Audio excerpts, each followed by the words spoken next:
Hello friends, स्वागत है आपका मेरे यूट्यूब चैनल पर। आज के इस वीडियो में हम अध्ययन करने वाले हैं अर्धवार्षिक परीक्षा 2022-23 की दृष्टि से इम्पोर्ट रहने वाले क्वेश्चन के बारे में, जो कि अर्धवार्षिक परीक्षा 2022-23 के लिए कक्षा 6 विषय विज्ञान का है, जो कि एक मॉडल पेपर है जो परीक्षा की दृष्टि से इम्पोर्टेंट है। चलिए शुरू करते हैं। सभी प्रश्न करने अनिवार्य हैं। खंड अ है, निम्न में से कौन सा सजीव है? 4 ऑप्शन दे रखे हैं, पेन, साइकिल, मोबाइल फ़ोन और चूहा। तो सही आंसर होगा चूहा एक सजीव है। चलते हैं अगले प्रश्न की तरफ। प्रश्न 2, सजीव नहीं है। यहाँ पर 4 ऑप्शन दे रखे हैं, टमाटर का पौधा, बरगद वृक्ष, बिजली का लट्ठा और घास। तो सही आंसर होगा बिजली का लट्ठा। चलते हैं अगले प्रश्न की तरफ। सूक्ष्म जीव हैं। सही आंसर होगा सजीवाणु।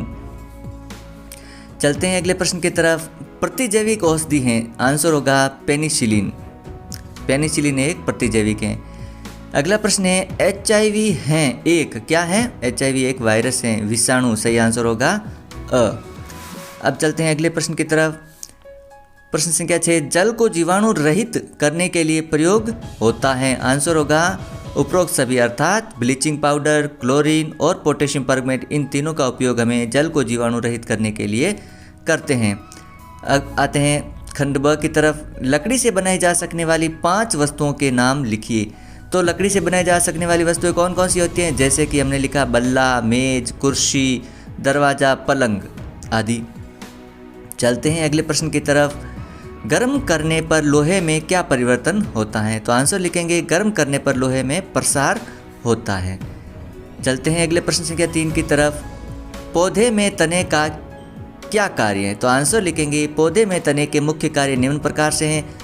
तना जड़ों से जल और खनिज लवणों का अवशोषण कर उन्हें पत्तियों तक पहुंचाता है। यह भोजन को पत्तियों से पौधे के अन्य भागों तक पहुंचाता है। यह पौधे को सहारा प्रदान करता है। चलते हैं अगले प्रश्न की तरफ। श्वसन क्रिया क्या है, समझाइए। आंसर लिखेंगे शरीर में ऑक्सीजन द्वारा ग्लूकोज के विघटन से जैविक ऊर्जा को मुक्त ऊर्जा होना रेस्पिरेशन कहलाता है। श्वसन क्रिया में सजीव के शरीर और वातावरण के बीच गैसों का आदान प्रदान होता है। वातावरण से ऑक्सीजन ग्रहण की जाती है तथा कार्बन डाइऑक्साइड वातावरण में छोड़ी जाती है। चलते हैं अगले प्रश्न की तरफ। पादपों में गति को प्रदर्शित करने वाला एक उदाहरण लिखिए। तो आंसर लिखेंगे पादपों में गति के कुछ लक्षण दिखाई देते हैं। उदाहरण के लिए सूरजमुखी का पुष्प सूरज की स्थिति के अनुसार गति प्रदर्शित करता है, अर्थात यह सूर्य की ओर मुड़ता है। अगला प्रश्न है, हमारे जीवन में उपयोगी सूक्ष्म जीवों के बारे में बताइए। तो हमारे जीवन में उपयोगी सूक्ष्म जीव कौन कौन से हैं?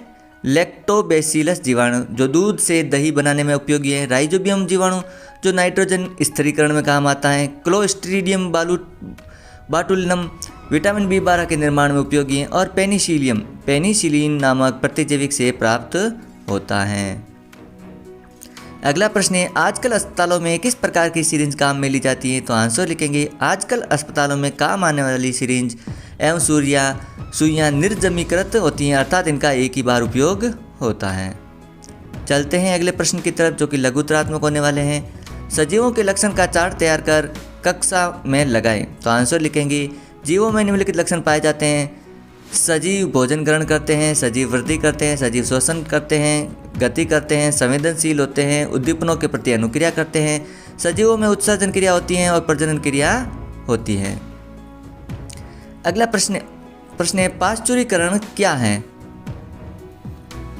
तो आंसर लिखेंगे पाश्चुरीकरण यह सूक्ष्म जीवों को नष्ट करने की एक विधि है। इसमें डिब्बों या बोतलों में बंद दूध या अन्य खाद्य पदार्थों को डिब्बों या बोतलों में भरने से पहले 60 डिग्री तापमान पर 30 मिनट तक गर्म कर तुरंत ठंडा किया जाता है। यह प्रक्रिया 2 से 3 बार करने में इनमें उपस्थित हानिकारक जीवाणु नष्ट हो जाते हैं। चलते हैं अगले प्रश्न की तरफ। प्रश्न संख्या 3, नाइट्रोजन चक्र क्या है, समझाइए। तो आंसर लिखेंगे नाइट्रोजन चक्र जब मृत जंतुओं एवं पादपों का अपघटन होता है तब इनमें उपस्थित नाइट्रोजन गैस मुक्त होकर वायुमंडल में चली जाती है। यही नाइट्रोजन पादपों द्वारा फिर से ग्रहण की जाती है। इस प्रकार प्रकृति में यह चक्र निरंतर चलता रहता है। इससे वायुमंडल में नाइट्रोजन की मात्रा स्थिर रहती है। वायुमंडल की मुक्त नाइट्रोजन का उपयोगी यौगिकों में बदलकर सजीवों में पहुंचना तथा पुनः इनमें नाइट्रोजन का मुक्त होकर वायुमंडल में निकलना नाइट्रोजन चक्र कहलाता है। चलते हैं अगले प्रश्न की तरफ। कवक क्या है, ये किस प्रकार भोजन प्राप्त करते हैं, समझाइए। कवक, इन्हें फफूंद या फंगस भी कहा जाता है। ये एक कोशिकीय से बहुकोशिकीय तरल संरचना वाले सूक्ष्मजीव होते हैं। इनकी कोशिकाओं में पर्णहरित नहीं पाया जाता, इसलिए ये अपना भोजन स्वयं नहीं बना सकते। कुछ कवक मृतोपजीवी के रूप में सड़े गले कार्बनिक पदार्थों से अवशोषण विधि द्वारा भोजन प्राप्त करते हैं, जैसे मशरूम, सांप की छतरी। कुछ कवक पादपों एवं जंतुओं पर परजीवी के रूप में पाए जाते हैं, उदाहरण के लिए गेहूं पर पक्षिनिया ग्रेमिनीस ट्रिटिशाई।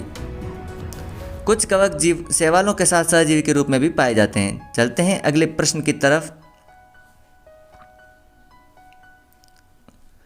प्रकाश संश्लेषण किसे कहते हैं? प्रकाश संश्लेषण हरे पौधों की पत्तियों द्वारा कार्बन डाइऑक्साइड, जल, प्रकाश, पर्णहरित की उपस्थिति में खाद्य पदार्थों के निर्माण की प्रक्रिया को प्रकाश संश्लेषण कहते हैं। अगला है, साग के तने में व झाड़ी के तने में क्या अंतर है? तो आंसर लिखेंगे, साग के तने छोटे, कमजोर तथा साकी होते हैं। इसके विपरीत झाड़ी के तने अपेक्षाकृत बड़े, कठोर तथा काष्ठीय होते हैं।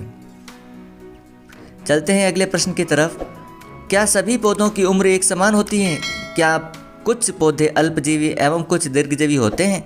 तो आंसर लिखेंगे, सभी पौधों की उम्र समान नहीं होती है। कुछ पौधे 46 महीने तक ही जीवित रहते हैं, कुछ पौधे 1 से 2 वर्ष जीवित रहते हैं तथा कुछ पेड़ कई वर्षों तक जीवित रहते हैं। अगला है, जब आप झूला झूलते हैं तो झूला किस प्रकार की गति करता है? तो आंसर लिखेंगे, झूला आवर्त गति करता है।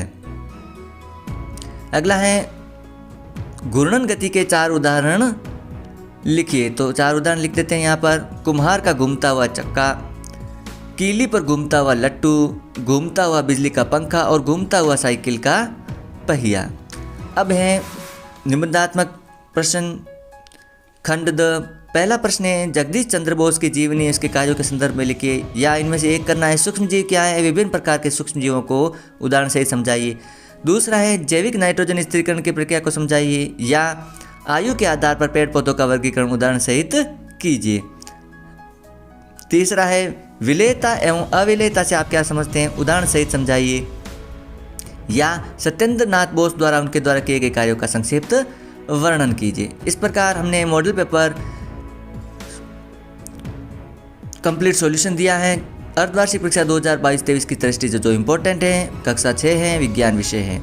वीडियो अच्छा लगे तो लाइक और शेयर कीजिएगा। चैनल पर पहली बार तो चैनल को जरूर सब्सक्राइब करें। मिलते हैं अगले वीडियो में। इसी प्रकार की वीडियो पाने के लिए बने रहे हमारे चैनल के साथ। Thank you.